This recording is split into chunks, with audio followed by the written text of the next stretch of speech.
ஆன்மீக உறவுகள் அனைவருக்கும் என் அன்பான வணக்கங்கள்.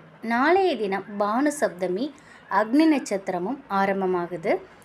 பானு அப்படிங்கிறது சூரிய பகவான், சப்தமிங்கிறது சூரிய பகவானுக்கு உரிய திதி.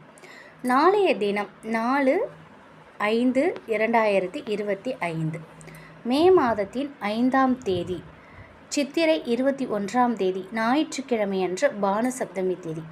சூரிய பகவானுக்கு உரிய கிழமை ஞாயிற்றுக்கிழமை, உகந்த திதி சப்தமி தேதி.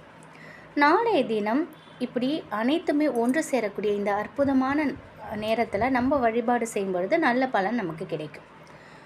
வேலை சம்மந்தப்பட்ட எந்த பிரச்சனையாக இருந்தாலும் சரிங்க, அதை சரி செஞ்சுக்கணும் அப்படின்னா நம்ம சூரிய வழிபாட்டை கண்டிப்பாக செய்யணும். சில பேருக்கு வேலை கிடைக்காது, சில பேருக்கு நல்ல வேலை கிடைக்கிறதுல பிரச்சனை இருக்கும், ஒரு சில பேருக்கு ப்ரமோஷன் கிடைக்கிறதுல பிரச்சனை இருக்கும், ஒரு சில பேருக்கு வேலை செய்யக்கூடிய இடத்துல எதிரி தொல்லைகள் இருப்பாங்க. இப்படி பிரச்சனை உள்ளவங்க நாளைய தினம் சூரிய பகவானை வழிபாடு செய்யலாம். வாழ்க்கையில் சீக்கிரம் முன்னேறணும்னு நினைக்கிறவங்களும் சூரிய பகவானை வழிபாடு செய்யலாம். நம்ம பெரிய அளவில் ஒரு பிரபலமாக ஆகணும் அப்படின்னு நீங்கள் முயற்சி செய்கிறீங்கன்னா நாளைய தினம் கண்டிப்பாக இந்த வழிபாடை நீங்கள் செய்யுங்க. சூரிய பகவானுக்கு உரிய கடவுள் அப்படின்னா சிவபெருமான். நாளைய தினம் சிவபெருமானோட கோவிலுக்கு போயிட்டு சிவன் கோயிலில் அமர்ந்து சிவபுராணம் படிக்கலாம்.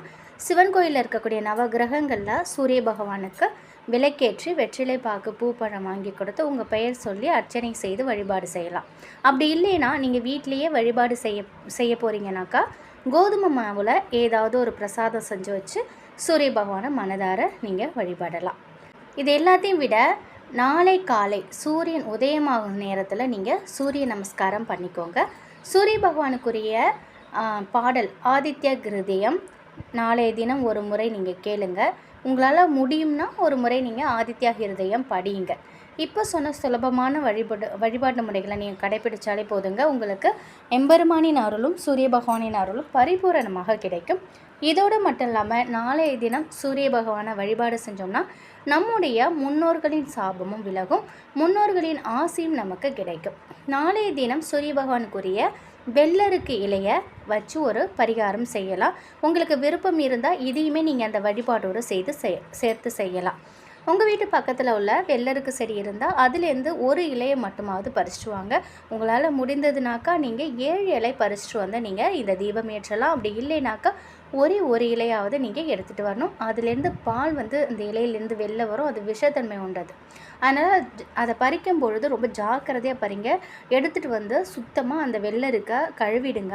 ஒரு மஞ்சள் தண்ணியில் வச்சு மறுபடியும் கழுவிட்டு ஒரு தாம்பழத்தட்டில் வைங்க.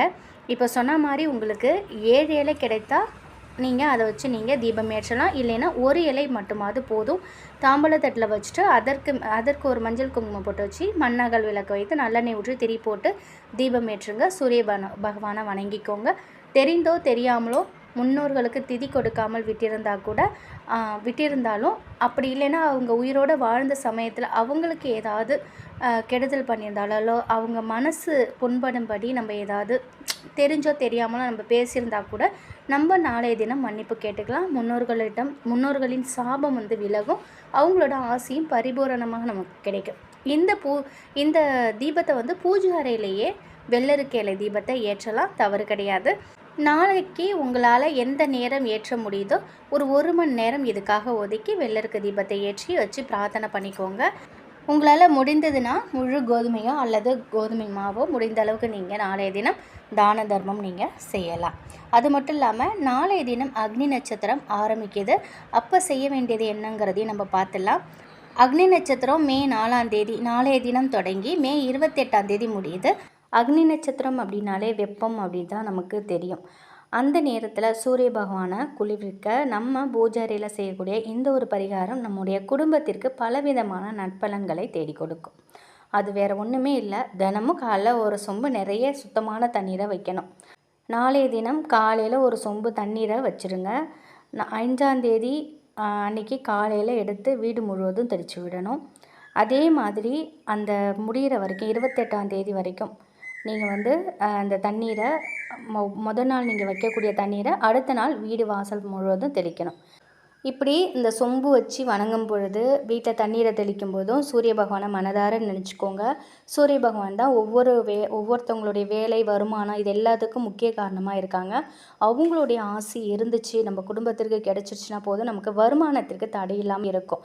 இந்த ஒரு எளிமையான பரிகாரத்தை நாளைய தினம் முழுவதும் நீங்கள் செஞ்சுக்கிட்டு வாங்க. நிச்சயமாக நல்ல பலன் உங்களுக்கு கிடைக்கும்.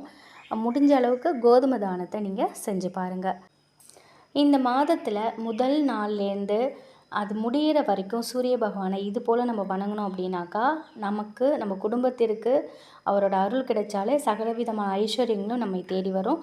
ரொம்ப ரொம்ப எளிமையான முறை தான். அதே மாதிரி ஜீவராசிகள், குருவி, காக்கா, பசுமாடு, இந்த மாதிரி அனைத்து ஜீவராசிகளுக்கும் தண்ணீர் உங்களால் முடிஞ்ச அளவுக்கு நீங்கள் தண்ணீர் தானம் செய்யுங்க, நீர்மோர் தானம் செய்யுங்க. கோயிலுக்கு போகிறீங்க, அங்கே போகிறீங்கன்னா கொஞ்சோண்டு நீர்மோர் எடுத்துகிட்டு போய் எல்லாருக்கும் நீர்மோர் கொடுங்க. உங்களால் முடிஞ்ச அளவுக்கு நீங்கள் தான தர்மங்களை செய்து பாருங்கள். ஆனால் ஜீவராசிகளுக்கு தண்ணீர் அவசியம் வைங்க. நம்ம என்ன பாவம் செய்திருந்தாலும் அனைத்து பாவங்களும் நீங்கள் இது ஒரு சிறப்பான ஒரு வழி. நாளைய தினம் அக்னி நட்சத்திரத்தின் முதல் நாள் இதை செஞ்சுக்கிட்டு வாங்க. கண்டிப்பாக நம்முடைய குடும்பத்திற்கு சூரிய பகவானின் அருள் கிடைத்தாலே நம்மளோட சந்ததிகள் எந்த ஒரு தடையும் இல்லாமல் வேலையில் எந்த தடையும் இருக்காது, வருமானத்துலேயும் எந்த தடையும் இருக்காது, குடும்பமே சுபிஷமாக இருக்கும். நிச்சயம் இந்த ஒரு தகவல் உங்களுக்கு பயனுள்ளதாக இருக்கும் அப்படின்னு நம்புகிறேன். நன்றி.